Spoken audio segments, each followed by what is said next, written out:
This is an unofficial, fan-made audiobook. All original stories are owned by Wizards of the Coast. If you are enjoying these stories, please consider subscribing to my Patreon over at patreon.com/voxoraculum for some special patron-exclusive content. Thanks. On with the story. Blood is foul, the flesh dross. My ascendance thirsts for life itself. Krovax, Evancar of Wrath. Karn did not speak, did not complain while hooks and razors, the suture bishop's preferred exploratory appendages, prodded his mangled body for seams that would facilitate his dissection. The silver golem was still alive, in the fashion that such a unique individual could be considered living, but more importantly, he was still aware. Aware of where he was, of what was happening to him, and who it was that was carrying out the grim deed of dismantling his body. Detecting Karn's cognizance wasn't an easy matter of checking for breathing or watching for subtle eye movements. One had to feel for a spark to know it was there. Tezzeret waited for any kind of movement from Karn. He half expected, half hoped the golem would rise from the bone-white slab, tear apart the nearest Phyrexian, and planeswalk away. But Karn gave no resistance to the team of aspirants as they bound him into place with wrist and ankle clamps, careful not to touch the double-bladed axe still embedded into the golem's chest. Once their task was complete, the aspirants stepped away, their heads bowed in supplication to allow the suture bishops to resume their analyses. On Dominaria, Sheoldred had discovered a way to interfere with Karn's planeswalking. Tezzeret supposed that was what kept the golem trapped now as well. The bone-white slab was veined with minerals that made what flesh Tezzeret still had itch, even though he stood a good distance away. Why Karn was so docile, though? A perfect vision. Tezzeret hated all of this. Hated everything in the fair basilica. Hated anything to do with the machine orthodoxy. On Esper, the Seekers of Karmot also swathed themselves in sanctimonious claptrap, lording the secrets of Ethereum forging over all of Vectus. Though he was one of them, he'd also been bamboozled by their ruse. Karmot, the sacred reagent and key to creating Ethereum, did not exist as anything but an elaborate hokum to keep the unenlightened rabble under the Seeker's heel. So too was Elesh Norn's promise of enlightenment. Striding into the cold chamber was another familiar face, Ajani Goldmane. He was accompanied by a leader among the priests, a high exarch, who guided a floating assemblage of spider-like arms up to the altar where Karn lay prostrate. The priests, like their aspirants before them, seemed to intrinsically acknowledge rank, to acquiesce to their betters, and swayed away from the altar with uncanny grace. Rebirth, said Ajani. The pains of destruction give way to glorious perfection. Tezzeret didn't respond. Ajani's very presence troubled him greatly, and not only for his proclivity to quote passage and verse from the argent etchings, Elesh Norn's paean to her own vanity. No, it was more than that. During the time when he'd served with Nicol Bolas, there would be quiet periods when the Elder Dragon contemplated his next moves. Ajani was never left out of Bolas's plans. He'd devised special stratagems to occupy the Leonin while Bolas's other schemes progressed. To Tezzeret, the truth was evident. Nicol Bolas, planeswalker, Elder Dragon, God Pharaoh, was obsessed with Ajani Goldmane. Whatever had happened in their battle during the conflux of Alara had inspired a hesitancy in Bolas that he had for few others. And yet, the Phyrexians had broken him easily. So easily. Tamiyo had been the first to undergo Jin Gataxis's special completion process, enriching her with the glistening oil while retaining the powers of her spark. Buoyed by that breakthrough, the master of the Progress Engine eagerly subjected captive planeswalkers to ever more effective and painful procedures. Now, Tezzeret and some of his most hated adversaries were ostensibly on the same side. Let go of your memories and be reborn. Like the conductor of a grand symphony, the Exarch began to weave patterns in the air with his 6 arms, the appendages on its dissection platform moving in accordance with the Exarch's unspoken commands. Their white chitinous tips split open, revealing implements attuned to the task at hand. Saws, blades, pincers, forceps. As the arms began their work, Karn still said nothing. Even as metal teeth ground into his body and sheared off his limbs, he kept silent. Only in her grace are we saved, said Ajani, his voice quivering in exultation. Our old forms are cages that the Mother melts down and reforges into destiny. We make our own cages, muttered Tezzeret as he turned to leave. He found his way blocked by one of Elesh Norn's elite angelic guard, its serrated wings curled around its body. He attempted to step around the angel, but it used its staff to bar his way. The ritual is not finished, the angel proclaimed. Leaving is forbidden. I'm not beholden to you, said Tezzeret. Move. You are to bear witness. Then you will receive what has been promised to you. Without thinking, Tezzeret placed his hand on his chest, the resting place of the planar bridge. Underneath his breastplate, he could feel the creep of the artifact eating him alive. A tiny bit at a time, but inexorably so. If not for the periodic cauterizing in the Kuldotha forges, he may have already succumbed to the gate's debilitating energies. But that was only a stopgap. His life depended on him getting what was promised, what he deserved. A new body made of dark steel, far stronger than Ethereum, and free of the accursed planar bridge. Then he could quit this forsaken plane, and all it entailed. Forever. How do I get my reward? Tell me now. When our deep faithful are finished, you will bring the pieces of father to our mother. Another damned errand? He took a breath and calmed himself down. Though he fumed being relegated to yet another menial task, one final indignity was worth his new body. Plus, if there was anything the machine orthodoxy valued above all, it was propriety. He had to play this delicately. You would be a more appropriate courier, he demurred. One does not refuse mother's invitation, the angel answered. In this, it was correct. It had now been several weeks since Tezzeret had seen the Praetor, since she'd quit her throne to reside full-time among the Mycosynth. Though he'd enjoyed free reign to visit the innermost layers of the plane during his previous stints on New Phyrexia, that was no longer the case. She'd barred everyone from visiting the lower levels, even the other Praetors. There must be other tasks that demand my attention, he said, gritting his teeth. Those with some measure of import? No. The angel unfurled its wings, exposing a suit of mail made of what looked like human teeth. You have been given your orders. Tezzeret was suddenly aware that, despite his efforts at ingratiating himself to the angel, he'd become an object of scrutiny. He looked around, first at the angel glowering down upon him with a countenance made up of featureless red sinew, then at the aspirants and the priests momentarily sidetracked by his protests, and finally at Ajani, who stared at him with eyes that glowed a deep, burning red. Tezzeret forced a grin past his clenched jaw. My attire is woefully inadequate for such an honor. I'm fresh from helping Sheoldred back to her lair. My armor bears remnants from carrying her back to the dross pits.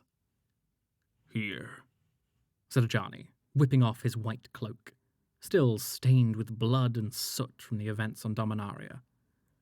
Clean yourself with this. Tezzeret picked up the cloak. White with gold trim, save for faded patches on it, off-colour, pink like scar tissue. It hadn't registered with him until now that it was the same cloak once worn by Elspeth Tyrell. Interesting. He was aware they'd been allies on Olara, but not of how close they'd been. Tezzeret studied the Leonin, knowing that deep inside that completed body, the spirit of the true Ajani still existed.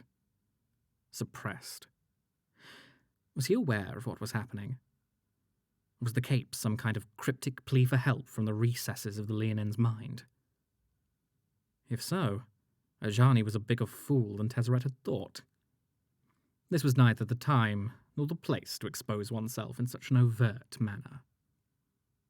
Make no mistakes. Tezzeret stepped backward and bowed his head to mimic the gesture the aspirants made to their suture bishops.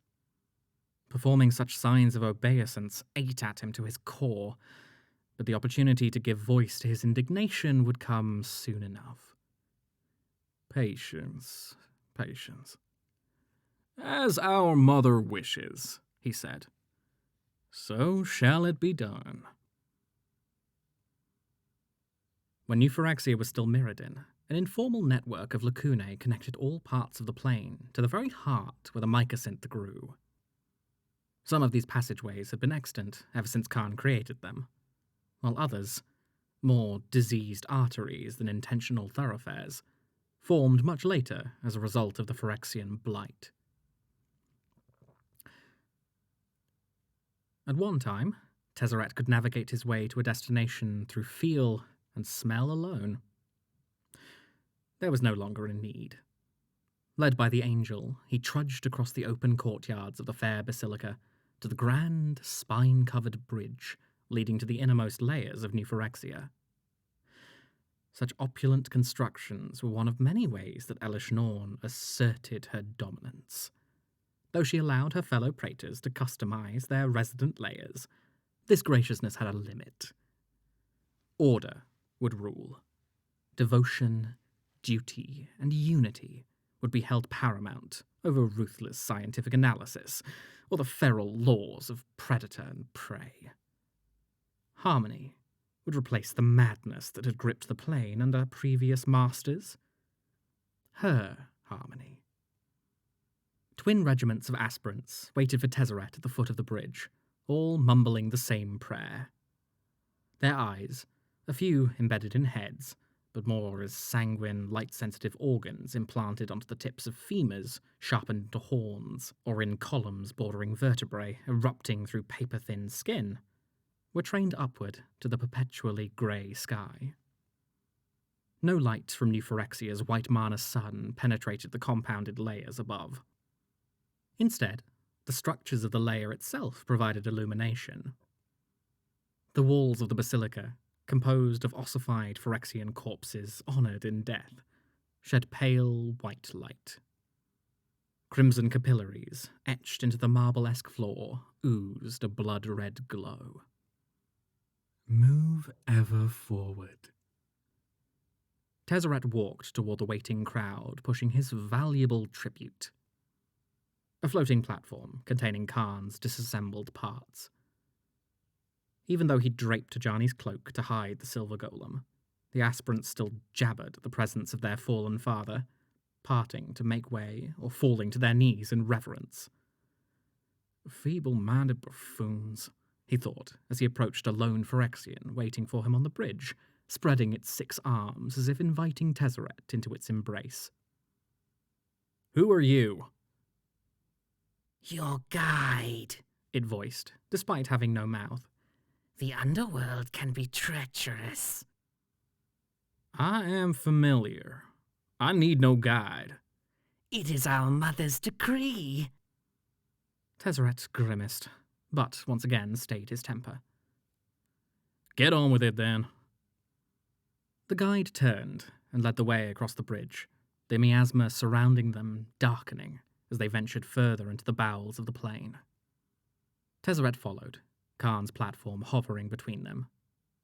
Soon the fair basilica was out of sight, the monuments of tendon and bone defining the machine orthodoxy replaced by the towering columns of the mycosynth, the unique growth that ran rampant over the core of the plane.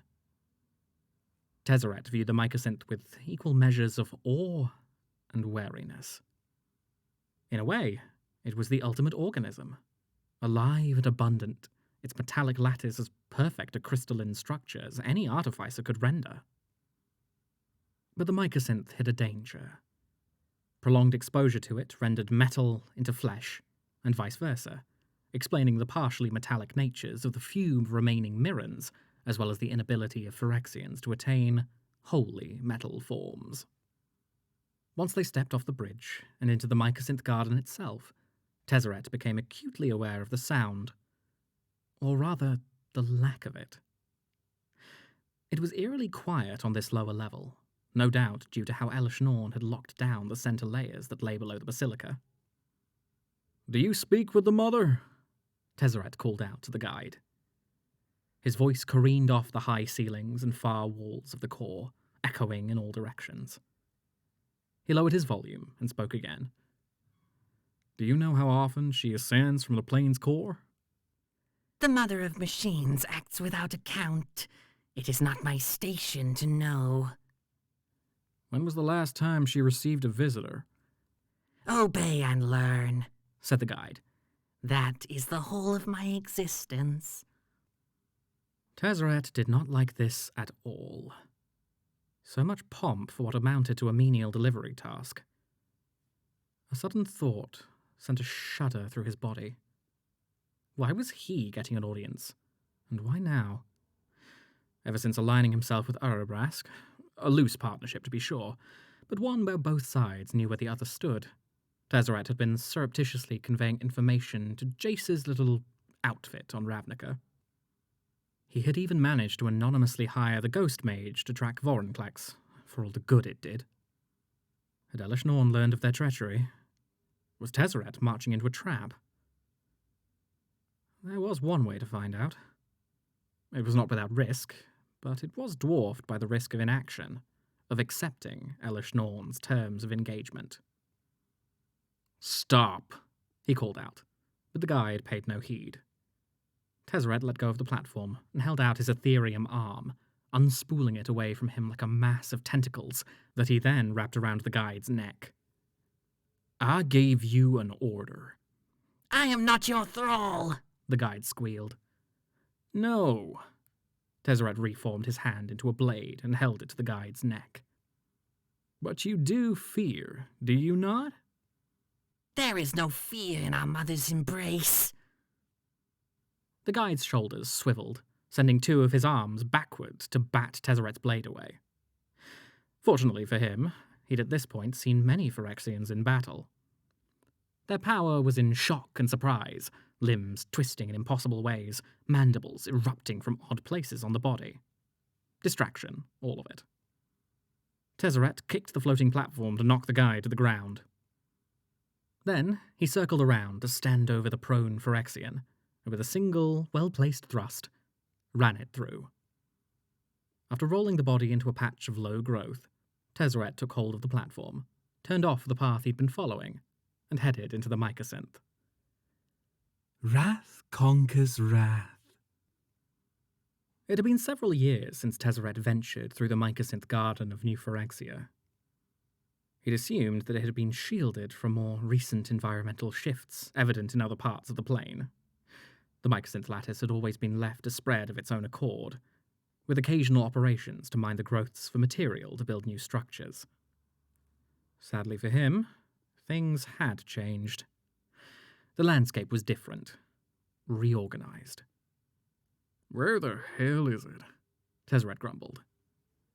In every direction, all he could see were the spires that spanned the entire height of the layer like massive trees with sprawling canopies. He made his way through the garden's barely navigable spaces, taking pains to stay vigilant. Making actual physical contact with the growths could transmit the Phyrexian taint due to the lattice merging with glistening oil.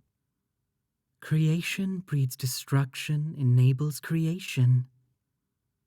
Squeezing the platform through an opening between two columns growing into one another, Tezzeret emerged at one end of a flat expanse. There, he caught view of a lone tower that could have been mistaken for yet another part of the lattice, except for its golden sheen. "At last," said Tezzeret. He made his way to the tower, a defunct fortress used by a previous lord of the plane, a deity the Vidalcans called Memnarch. He had never gotten a satisfactory explanation for who or what this Memnarch was from either contacts in Lumengrid or any of the current Phyrexian leadership. Surprisingly, Jin-Gataxis had been the most forthright when he described Memnarch as a mistake, but a valuable one for our purposes. Whatever this Memnarch's nature, its former haven was still intact. In fact, it looked in far better condition than the toppled wreck Tezzeret remembered. So much the better, Tezzeret thought. If the tower has been repaired, perhaps what I seek inside has also been fully restored. When he reached the base of the tower, he at first didn't see any way of entering. He set aside the platform he'd been pushing and began to feel around on all sides of the tower base, finding only solid metal. Darksteel, as a matter of fact. He cast a spell to spray a fine mist of luminescent dust onto the base of the tower, highlighting the outline of a door, one with no handle, no method of access. Forming a claw with his ethereum arm, he attempted to pry the doorway open. But the dark steel resisted all attempts to bite into it, to bend it, to wrench it free from its position. "This is madness!" "It is," a voice called out, echoing off the metallic surfaces of the mycosynth. "A vestige of the most treacherous madness." Tezzeret whirled around, his claw out and ready to strike at any sign of movement. But there was only him, and the shrouded platform he'd brought with him. He elongated his arm into a pincer and pulled the cape off the platform, revealing the disassembled limbs and torso of Karn held in place with gold-tinged dark steel clasps. Tezzeret stepped up to the platform, where he saw Karn's silvery eyes open and glowing softly. "Father of machines," said Tezzeret. "I'm strangely pleased your demise has been overstated." "Hello, Tezzeret," Karn answered. "I'm not pleased with any of these circumstances." "Escape, then. You still have your mind. Rebuild your body on another plane." "I have tried, but the Phyrexians have bonded some kind of material to me, impeding interplanar travel. I am tethered here." So his guess was correct. The slab restrained Karn's planeswalking. Tezzeret grimaced at the possibility that Elesh Norn could dampen his ability to escape the plane, though he doubted she could hamper both his own abilities and the function of the planar bridge at the same time. Even so, he appreciated being made aware of the possibilities. "So, we are trapped together, as it were." "Why do you wish to enter the Panopticon?" Karn asked. "That is my business alone." Tezzeret gazed upward at the top of the tower, where it flared out into a large pentagonal chamber, each side with a set of viewing ports. "Unless you'd like to tell me how I may gain access." Karn closed his eyes and remained quiet for a time. Then, opening his eyes, he said, "I can take you inside. This was my realm once, after all." "You're hardly in a position to go anywhere," Tezzeret said with a laugh. "Only a piece is necessary," said Karn. "My head. It can be separated from my body." Tezzeret leaned over and grasped the sides of Karn's neck. He felt around, and sure enough, his fingers located a rather simple locking mechanism, not unlike a buckle that held the golem's head in place. Undoing the latch, he gave Karn's head a half-twist, freeing it from the rest of his torso. Tezzeret held the head up for him to look at. "Not a design choice I would have made," he said. A magical bond is more secure. My creator trusted his skill in artifice more than any spell. He'd never given thought to the individual who created Karn. To have constructed such a being, his creator must have been someone of talent and import. Not like his own father, a worthless dreg who manipulated Tezzeret into scrapping for Ethereum without sharing the profits. Let's get on with this, then. Tezzeret scooped up the cape and draped it back over the rest of Karn's body. Then, as Karn instructed, he touched the golem's head to the dark steel door. Tezzeret began to feel an odd tingling in his fingers, an odd pressure that spread up his arm. Do not be alarmed, said Karn. I am redirecting the natural energies of the metal in your body to attune with the door. Only a few more moments. True to his word, Karn's efforts caused the door to slide open. Tezzeret tucked Karn's head under one arm, and with the other, he pulled himself into the doorway. Once inside, Tezzeret cast a spell, causing his metal arm to glow a cool electric blue, illuminating his way up the curving steps to the chamber at the very top. Tezzeret noticed the differences from the last time he was here. Gone were the burn marks on the walls, as were the clockwork throne and cracked floating orbs. Everything was clean. Upon two of the walls hung what looked like metal racks, sized perfectly for restraining humans, and at the center of the room stood the object of Tezzeret's journey. An elongated, diamond-shaped monolith that would allow him to see into any part of New Phyrexia. The Darksteel Eye, he said to Karn. I was only able to use it a handful of times when I was spying for Nicol Bolas. When I did, even half-broken, it proved quite insightful. If Elesh Norn has restored the eye, Karn warned, it will only show what she wants you to see. I'll be the judge of that. Tezzeret set Karn's head onto the floor and touched the surface of the Darksteel Eye. One of the facets opened, and he stepped inside.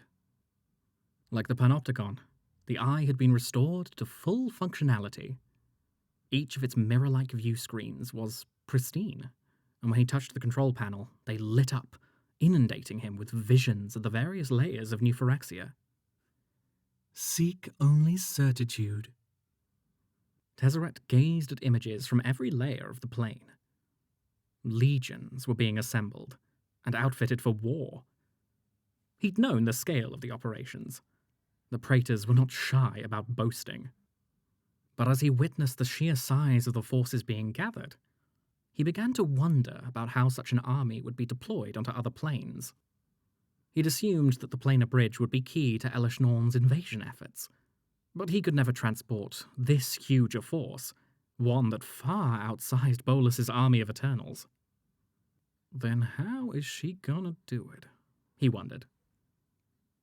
As he turned the knobs on the control panel to change the view and angles visible on screen, he discovered that two locations managed to defy the eye's intrusion. One, he deduced, was Erebrask's domain. It was no surprise that the ill-tempered Praetor of the Quiet Furnace had taken pains to thwart outside monitoring. The other elusive location was Elesh Norn's sanctum. Tezzeret slammed his fist onto the control panel, causing the screens to shut off and the door to open again. Karn was right. It would have been foolish for Elesh Norn to allow any device, especially her own, to betray her secrets. A sensible precaution, but no less infuriating. He stepped back out into the main chamber of the Panopticon. Did you see what you desired? Asked Karn. Tezzeret scowled at Karn's insolence, suppressing the urge to strike the once mighty planeswalker. I saw annihilation, he said, pressing his back to the Darksteel Eye and sinking to the ground. The fate that awaits us all. The fate you helped construct. Don't lecture me, said Tezzeret. I was there, remember? When the oil had you in its grip? Babbling incoherently 1 second, and ordering the execution of Mirren prisoners the next? This is your folly. What you say is not untrue, said Karn in a penitent tone. Once, I believed that my responsibility, the responsibility of all planeswalkers, was to create, to welcome new voices into being and guide them. I wanted Argentum to be a refuge free from war and pain. They would find you eventually, said Tezzeret. War and pain. They're insatiable, unstoppable, with 1,000 faces and 1,000 names. Like Nicobolus. I hated him, Tezzeret said, touching the horn-shaped tattoos on his forehead. Brands meant to remind him where his loyalties were supposed to lie. He never let me forget the debt I owed to him, the life that he restored to me after Bellerin left me a hollow, mindless shell. Let me officially thank you for ridding me of him. We had no choice, said Karn. He threatened the entire multiverse. At that, Tezzeret roared with laughter. Oh, Father of Machines, that is good. After you left this plane, I returned to Bolus. He wanted to know if the Phyrexians had attained interplanar travel, and I told him the truth. They had not. But if they ever did, they'd be a force of chaos, a danger to anyone who would seek to rule. I suggested that your precious plane be eliminated before that happened, and to my surprise, he agreed. His first act as God Emperor would have been to obliterate New Phyrexia from existence. And in exchange, all we needed to do is die, leaving everyone else to be his loyal subjects. It's always so simple to you. All of you simpering fools pretending your hands are so clean. The shining heroes come to eradicate the foul, the profane, the evil. Tezzeret felt his mask of congeniality burn away. You speak of our responsibilities? You could have taken responsibility for your choices, embraced your position as Lord over New Phyrexia. Surely it would have been better than that paradise promised by Elesh Norn. He stumbled to his feet and picked up Karn's head. Every day that I live is one more that I have fought for. Every breath I draw is one closer to... To what? Freedom. That's what he wanted to say. But in the same breath, another word edged onto his lips. Completion. His mind raced from one fleeting idea to the next. Ever since his initial arrival on New Phyrexia, he'd been protected from the influence of the glistening oil thanks to an inoculation furnished by Nicobolus. But what if the protection had waned without the dragon alive to bolster it? Or worse, what if the treatments in the Colothal Forges had introduced something worse than the planar bridge into his body? Something more insidious. Skin is the prison of the blessed. You hear them, don't you? Said Karn. Pay attention. Do not question. Follow. Become and belong. The same voices I heard when the oil had command of my heart. Shut up! Tezzeret drew his hand back, transforming it into a spear point, and with his arm shaking with rage, held its tip to Karn's forehead. He stared into Karn's face, the golem's expression as placid as when Elish Norn's priests tore him apart. Do you fear your own end, Karn? Yes, he said. I did all I could to prevent it. But it was not enough. Not enough. Tezzeret lowered his hand. She'll suspect something if you're harmed. He made his way back down through the tower, reattached Karn's head to his body, and set out to find Elish Norn. Tezzeret wound about the mycosynth garden, following the grade of the land as it decreased, figuring that he was looking for the lowest point possible on the plane. His bet proved right, as he came across a newly constructed staircase right in the very center of the garden. He neither remembered the staircase nor the odd, spiky chutes that superseded the mycosynth from his previous visits this far into the plane. Tezzeret did remember what was underneath his feet. The very heart of New Phyrexia, Karn's old throne. Proceeding down the steps and into a dark tunnel, he readied a spell in case of attack. If memory served, he'd eventually come to a metal door the width and height of a giant, festooned with gears and cogs. But there was no such door. Instead, the mouth of the tunnel let out into what had been the chasm-like chamber where Karn's throne sat. Only the throne was no longer visible underneath a tangle of thick, armoured cables that coiled around it, spiralling up to the ceiling of the chamber. The scene was bathed in a pulsating red glow.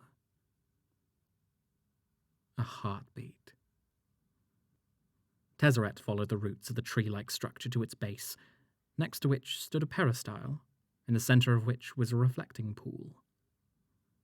Sitting beside the pool was Elish Norn, her porcelain body cloaked in a cowl the colour of blood. The mother of machines looked up at his approach. Tezzeret, She said, her gentle voice cutting through the thick air. your journey here was pleasant, we trust? Without incident? Said Tezzeret. She seemed to be in a good mood. Bad sign overall, he surmised. But in the short term, it boded well for him. He was ready to receive his Darksteel body and let the Phyrexians slaughter each other. The multiverse was a nigh infinite place. There were places to hide, to disappear into, to survive in. I have done as you asked. He pulled the cape off the pieces of Karn's body, causing Elesh Norn to rise to her feet and bow. Father, She said. The Darksteel braces released at her touch, letting her take Karn's torso into her hands.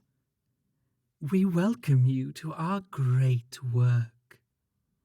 Karn said nothing. Things have been difficult between us, She said.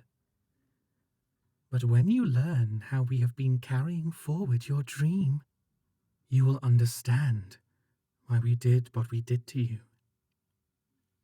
What we will do to you. Not as a punishment, no, but as penance, to show that none, not even our beloved patriarch, is above reproach.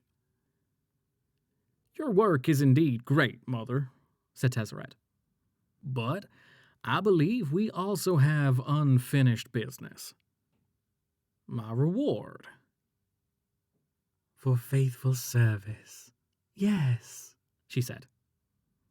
you have shown us such grace, Tezzeret. We could not have our Realmbreaker without you. Tezzeret remembered standing in Elish Norn's throne room in the fair basilica when she signalled him to open a portal to Coldheim. The energy matrix of the planar bridge burst from his chest, bathing his body in a vortex of electric fire. Spilling out of the red portal was the scalding hot endoskeleton of Vorinclex, one claw scraping the floor, and the other clutching a bottle, which one of Elish Norn's aspirants carried away. That bottle, it must have contained the essence of Coldheim's world tree.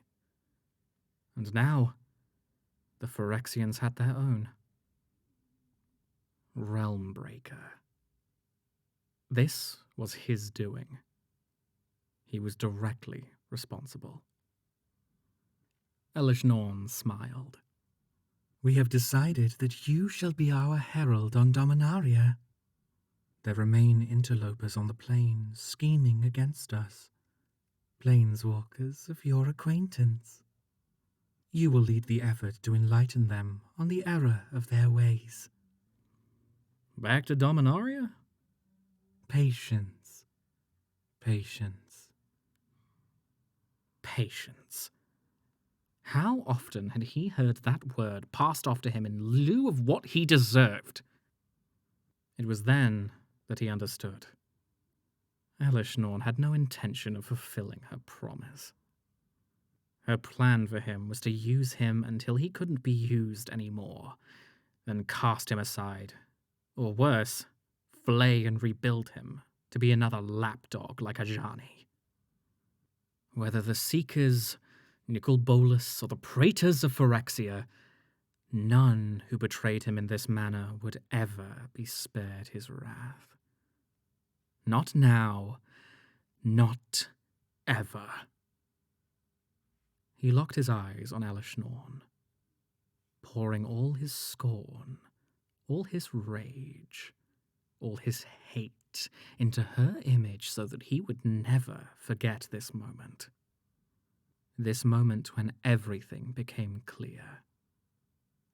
If it was a war Urabrask wanted, he would get such a war.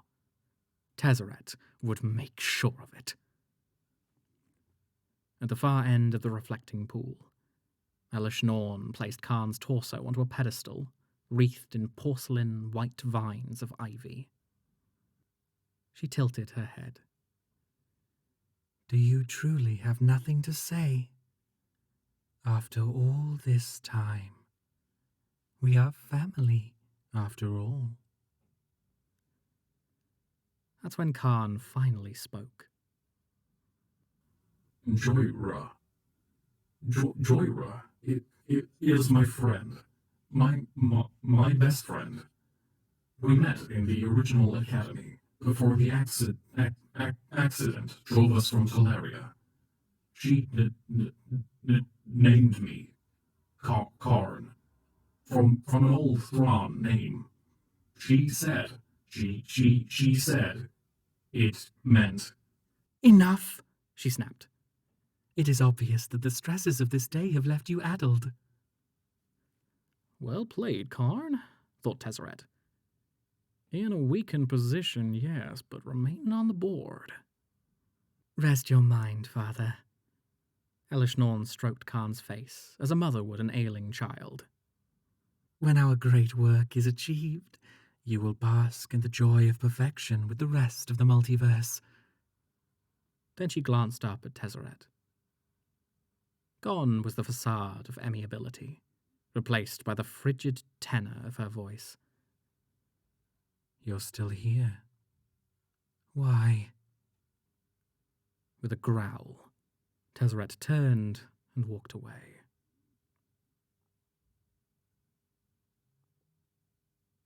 Tezzeret entered the cave complex, hidden deep inside Shiv's Comatia crater. Before the attack on the Mana Rig, these tunnels teemed with Phyrexian troops. Now, no more than a small company of Centurions and Negators remained in any kind of fighting shape. A good number among them suffered egregious injuries, sliced off appendages, whole sections of their bodies burned away or battered into jelly, requiring them to scavenge bodies from the battle site to use as organic material. As damaging as those losses had been, the real cost to the Phyrexians was the dearth of leadership left by the detonation of the Mana Rig. Tezzeret understood that such setbacks were the true death of a pursuit, noble or otherwise. Waste not, want not. Rona, Tezzeret said to the new head of operations on Sheev. Status report. I don't answer to you, said Rona. Sheoldred left me in charge. Do you see Sheoldred here? His patience for discourse long depleted, Tezzeret immediately lashed out with his metal arm and skewered her shoulder with a long, thin barb. Rona grabbed hold of him, forcing Tezzeret away. He stumbled back, impressed. Rona had implemented her own augmentation since they'd last met. Good to know. Instead of pressing forward on the attack, Rona called for her lieutenants. One, a centurion fitted with a pair of scaly wings, and the other, a fleshier design with coils of knotted cables for arms, to intervene in the battle. That was her mistake. Under the Steel Thanes, shows of strength and power were the whole of the law. Her lieutenants weren't going to interfere. She called for them again, and Tezzeret used that momentary distraction to cast a spell, multiplying the mass of the metal in her body, crumpling her to the ground. He placed his hand, his organic one, palm up on her shoulder. I've been told that unprotected flesh takes a few seconds to vaporize in the blind eternities. In that small amount of time, I imagine that one would feel indescribable pain. But, as I said, it's over quickly. Supposedly. Care to see? No. Tezzeret leaned in close to her face. Status report. He snarled, then dispelled his magic. Rona glared at Tezzeret while she regained her footing. We suffered losses. That is highly obvious. Have you called for reinforcements? Yes, but our cadres are already deployed into their positions. Enemy armies have assembled in Benalia, Corondor, and Crosa. There are few forces left to spare. How long will it take for our troops to be fully restored? A few weeks. A month at the longest. Well, Tezzeret thought. He furrowed his brow, pretending to be concerned. We shall see which one of us is more patient. Beloved mother. Your spies, have they maintained watch over the planeswalkers? Yes, they have left Sheev, said Rona. But we have been able to track them back to New Argive. New Argive? What would bring them back there? As far as he knew, New Argive had been fully infested by Phyrexian forces. It would have been suicide to seek refuge within the walls of Argivia, or any of the other major settlements. Unless they were trying to get help from their former allies. Curious. What are the special troops left in your care? Mother's elite? A smile cracked across Rona's face. Newly whole and waiting for their orders. Excellent, said Tezzeret. One big happy family. A special thanks to all of my patrons, especially Owen Griffin.